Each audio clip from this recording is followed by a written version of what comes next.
Back in the distant year of '96, when I was a poor student who loved seeking out adventures, I had a friend with the nickname Sorrel. So, whenever we had free time from studying, Sorrel and I would immediately go looking for new adventures. We even bought a beat-up Zhiguli to make our adventures easier. And since we weren't exactly clumsy guys, we managed to turn it into a fully functional car.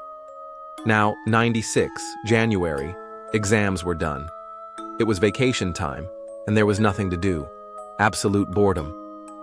I remember that winter wasn't particularly harsh that year. You could even make a snowman outside. The temperature hovered around 0, but there was a lot of snow. I was sitting in my dorm, molding figures out of clay.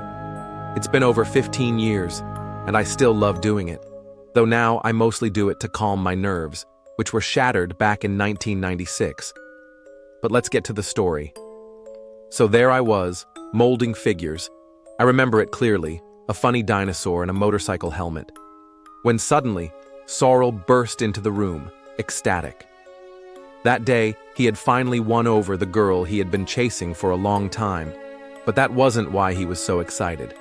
Rumors had reached us that not far from our town, there was some sort of cannibal village. Of course, I laughed it off immediately, saying it was nonsense, but he insisted. He told me the legend. The country was in ruins. Settlements were impoverished. People were drowning in alcohol. At first, they started killing and eating each other out of hunger. Then they took it further, setting traps on the highway to rob and eat unfortunate travelers. And he added that human flesh is supposedly the best for a person, and once someone tries it, they will crave it until death. I laughed again, but for fun, I agreed to check it out. Sorrel pulled out a map of the area and pointed to where this ominous village was located. I remember it clearly. The village was called Lucezarnoe, and nearby were two others, Veselaya Zhizn, Merry Life, and Nizhny Gryazi, Lower Mud. Sounds like a fun place, I said, scratching my head. Without wasting time, we threw together our supplies, matches, a couple of cans of stewed meat, a bottle of vodka, we didn't drink ourselves but always took it just in case, a couple of flashlights, a signal flare gun, and bro. Bro was a copper coin with a grinning face stamped on both sides. It got its name because it brought us luck, and from then on, we carried it everywhere. To make things scarier, we set out in the evening on purpose. The drive to Lucezarno took just under an hour, so at a leisurely pace, chatting and laughing, we drove toward adventure. I remember joking about how ridiculous this was, drunken cannibals and all. But Sorrel suddenly became unusually serious. He kept insisting that he believed in all of it, and that he was genuinely scared. Meanwhile, there were hardly any passing cars on the road, and the atmosphere started to feel heavy on its own. Sorrel laid out the plan. We'd leave the car somewhere near Gryazi and then take back roads to Lucezarnoe. Wanting to keep the horror movie vibe alive, I agreed. We had to immerse ourselves in the feeling of dread and bad omens. Little by little, my skepticism faded, and I started wondering, what if it was true? If even in the cities people had gone feral, robbing, killing each other in droves, what could be happening out in the remote villages? And so, in silence, each lost in our own thoughts, we reached the village of Nizhny Gryazi. About 300 meters before the village, we turned onto a dirt road. We drove a little further and left the car. Dressed in camouflage and combat boots, we made our way through the thickets toward our destination. Nizhny Gryazi lived up to its name completely.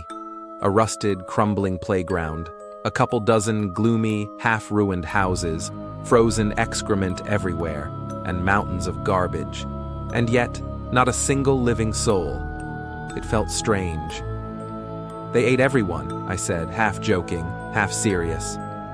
Sorrel let out a nervous chuckle in response. After scouting around the village, a small settlement, we confirmed that it was truly abandoned, and fear began to creep in, partly because of the sight of the empty homesteads, but mostly because we could clearly feel someone's presence. Something alive was wandering the village besides us. Probably just dogs, we decided. more to reassure ourselves than because we truly believed it. After some deliberation, considering turning back to the car and getting as far away from this cursed place as possible, we foolishly decided to press on. We should have run from there as fast as we could, without looking back. Crossing through a small wooded area, we reached Lucezarnoe. Lucezarnoe was no different from Griazi, the same abandoned village, just without a playground. No signs of life here either, except for that faint, nagging feeling of being watched. But we dismissed it as paranoia. At the same time, we both let out a relieved sigh, and I spat on the ground in disappointment. We decided to take a smoke break and figure out what to do next.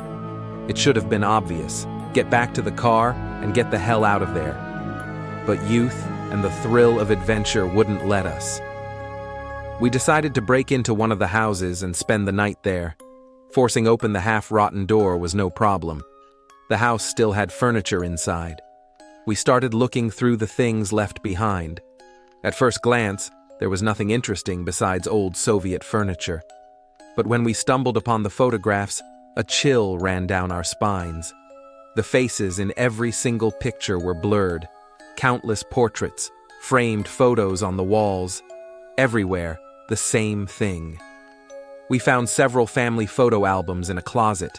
We looked through every photo. Again and again, the same. Adults, old people, children. But their faces were completely indistinguishable. From the pictures, it was clear that a married couple had lived in the house, along with 3 children and an elderly woman. There were also photos of other relatives, but their faces were distorted in the same eerie way. Our curiosity only grew stronger. We broke into another house. We searched for more photos, and to our horror, we found them, the same thing. Blurry faces. Terrified by this eerie discovery, we decided not to tempt fate any further and hurried back toward the car. I was walking ahead, talking, just to keep our minds from spiraling and to make it feel less terrifying. I didn't look back. Then suddenly, I fell silent, because I no longer heard Sorrel's footsteps. I turned around. There was no one behind me. My stomach dropped. A shiver ran through my body. Tears welled up in my eyes.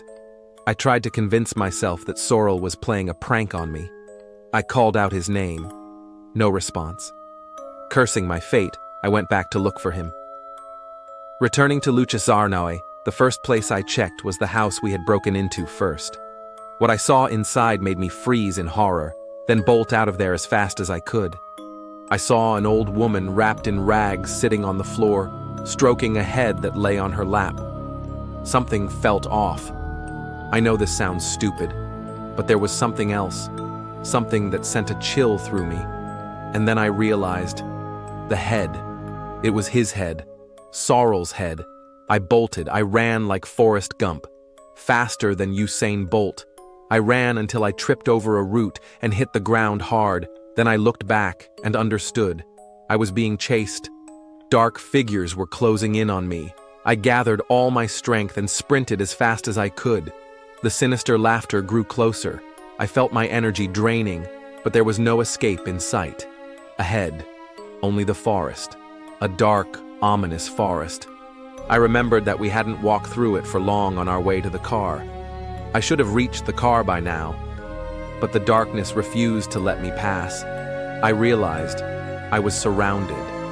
The disgusting voices and laughter became clearer. A searing pain shot through my liver. My vision blurred. I collapsed. Everything around me began to swirl. I heard whispers and giggles. I was losing my mind. I heard crackling, steps, approaching. Then, I fell into unconsciousness. I remembered that in my dream, my great-grandmother appeared, the one I used to visit every summer as a child. I remember her saying, "See? It wasn't for nothing that I placed a charm on you to ward off dark forces." And now, 16 years later, I've decided to tell this story. By the way, I have prosthetic legs now.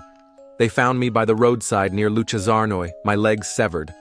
How I didn't die from blood loss, infection, or anything else, I can't comprehend. I don't know what really happened that night. Sorrel's body was never found. No one ever found any photographs either. Now, at night, in the darkness, I still hear those whispers, that demonic laughter. The moment I turn off the lights and lie down to sleep, I'm back in that forest. I don't tell anyone that I kept one photo. It arrived in the mail 40 days after that fateful night. There was no sender, just a blurred ink stain where the name should have been. No matter how hard I tried, I couldn't make out a single letter. The photo shows me and Sorrel. We're sitting together, arms around each other, in that very house in Luchazarnoe. Our faces, blurred.